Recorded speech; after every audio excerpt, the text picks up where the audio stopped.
Hey, welcome back. Mac 2320. Moving right along into chapter 10 here. We're going to talk about jogging and inching a motor. Essentially, just different ways that we can, move a motor forward in different manners without it actually running full on in auto mode. So it's really kind of what we're going with jogging and inching. So we're just going to talk about jogging and inching, what the difference is between the two, and kind of how we operate it. You're going to be doing this in one of your labs where you're actually going to wire everything up and you're going to jog the motor along. Okay, so the definition of jogging, all right, by NEMA, all right, is the quickly repeated closure of a circuit to start a motor from rest for the purpose of accomplishing small movements of the driven machine. Okay, so we're not operating anything in auto mode here. We are just, we want to move the motor forward just a little bit, not with necessarily any control from our PLC or things like that. I mean, it could be something like that where we want to jog it forward, but just being able to do it manually and going over as well to just check something. All right, maybe we need to, move something because something's caught or things like that, but we don't want to turn on the motor at full speed. All right, so let's take a look at what's really the difference between jogging and inching here. Alright, so jogging is when we start a motor with short jabs of power at full voltage. Okay? So we're gonna, and I'll show you, it'll make more sense when we take a look at the schematic here in a little bit.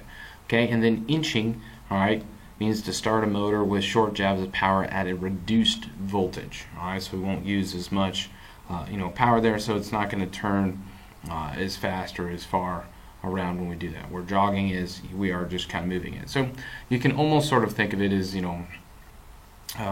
just a simple way to move the motor manually without, running it on or off, sort of thing. Okay, so let's take a look at this. So a couple different ways that we can establish jogging. All right, so we can do it by using the start button. So what we can do is, there's a way you're going to see where we're going to wire it up. We're going to hold in the stop button and continuously press the start button, and you'll see where the motor will run as long as you have the start button held down. Now, for motors that have this jog feature kind of built in, sometimes too, you have to have a special starter for that can handle that, and it's got to be rated for jogging duty, because remember, when we're jogging, we're operating at full voltage or full power scenario. Okay, so here's one way we can take a look at doing this. Okay, notice what's different with this than our normal schematics that we've done. Okay, look at the control piece, that's what's in blue here. Normally the motor coil contactor is in parallel with the start button, and the stop button is in series with the start button. Alright, that's different now. The stop button is now in series with the seal-in motor control contactor. Okay, so what would really happen here, when we actually push the stop button, we take the contactor out of play. So if we hit the stop button, and now when we hit the start button, we are directly across the line to the motor. So hit the stop button, that part opens, alright, and by pressing the start button, every time we press the start button, we are getting full load voltage to that motor, and we're able to jog it along. Okay, you'll do that in a lab. So it's very important where you kind of see where the wiring is control-wise, taking a look at these. Okay, so now we could do it with a double acting push button instead. Alright. So we can have a run jog type mode. Alright, so the run mode would be, essentially our original start button. But if we hit jog, we can bypass the motor contactor. Because why are we bypassing that motor contactor? So there's not seal-in logic. Remember, the seal-in logic makes it an auto. So if we hit the jog button on this schematic here, okay, I'm just looking, either or, whether it's the top diagram A or the schematic in B. Okay, if I hit the jog button, okay, that push button pushes down, all right, and we bypass the run button and we bypass that motor coil connector or contactor. So we are directly powering the motor by doing this. Okay, so if we hit the run, it'll still do the seal-in logic because the jog button is in parallel with that motor contactor. So if we hit the run button, right, the coil will turn on, the motor contactor will close, and we'll still be in running in auto because that jog button is a normally closed double acting push button, that's in series with the motor contactor. All right, but the other scenario, right, if we run it as is, okay, we don't hit the run button, we want to jog it. By pressing that jog button, I'm opening up the circuit so that the motor contactor can't seal in logic and keep the motor in auto, but I can directly power across the line with the jog button there. So very important that you understand how these schematics will work. Okay, we can also doing it using a control relay. Okay, so instead of just having a manual push button on there, we can have a control relay that closes and opens the contactor as well. So a couple different ways that we could do this schematic here. Alright, so the control relay is really just for the auto run, right? If I hit the start button at the top there, the control relay coil turns on, okay? And notice down below, the control relay coil does seal in logic for the start button, and then on the one, if I count the parallel branches, the second parallel branch down, right, that control relay, when it closes, it turns on the motor coil. Okay, so that's another way of using a control relay to turn on the motor. And then if we want to jog, right, so say we didn't hit the start button, those control relay normally open, contactors are open. When we hit the jog button, alright, and I press the jog button, it directly powers the motor. So you can follow the blue color for powering on using the control relay instead of push buttons and things like that. Okay, same with the bottom one is the same thing, it's just wired up just a little bit differently. It's really all it is. So you can use control relays to do it, or you can use push buttons, all different kind of things. Alright, and then this is taking a look, we're doing the same thing here with forward and reverse. Okay, so we can jog it in forward, we can jog it in reverse, and we just have to remember still have our interlock or our disconnect so that we can't go forward at the same time we're trying to go reverse.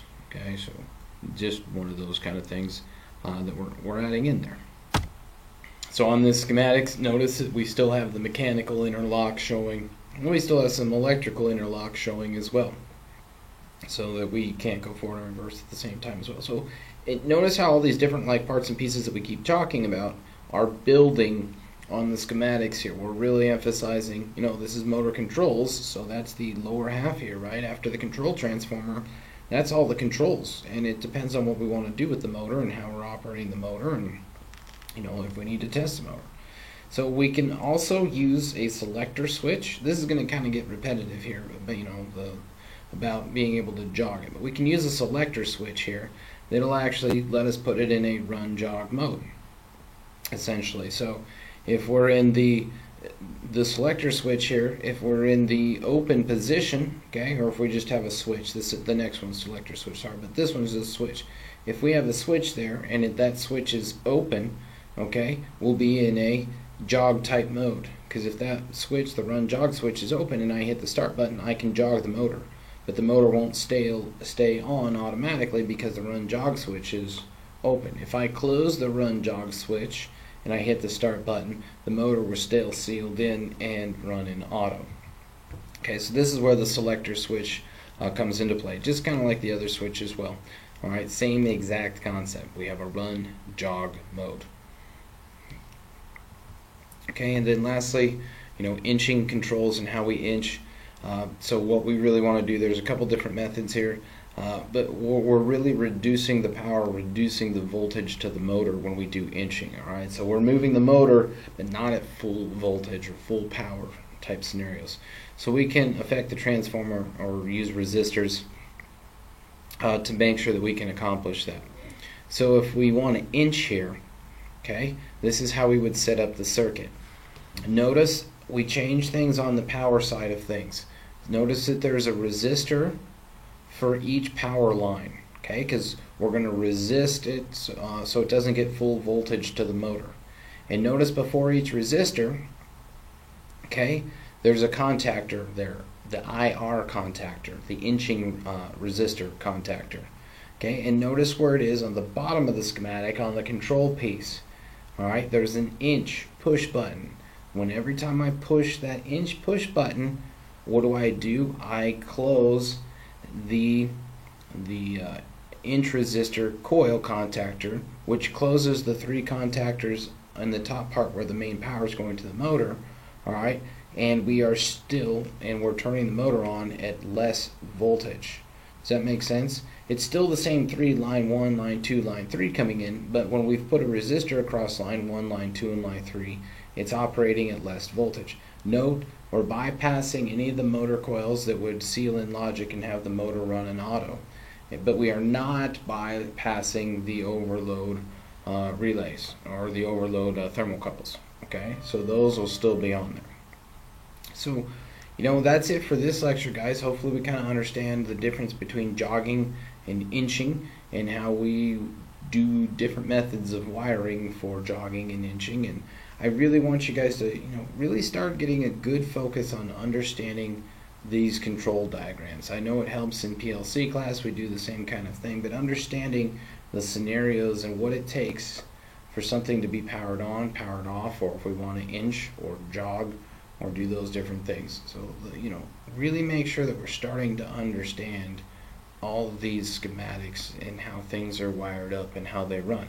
Because you're going to be doing a lot of labs in class where you have to wire this up, make it work, but you have to be able to read the schematic to understand how to make your wire connections so that everything works.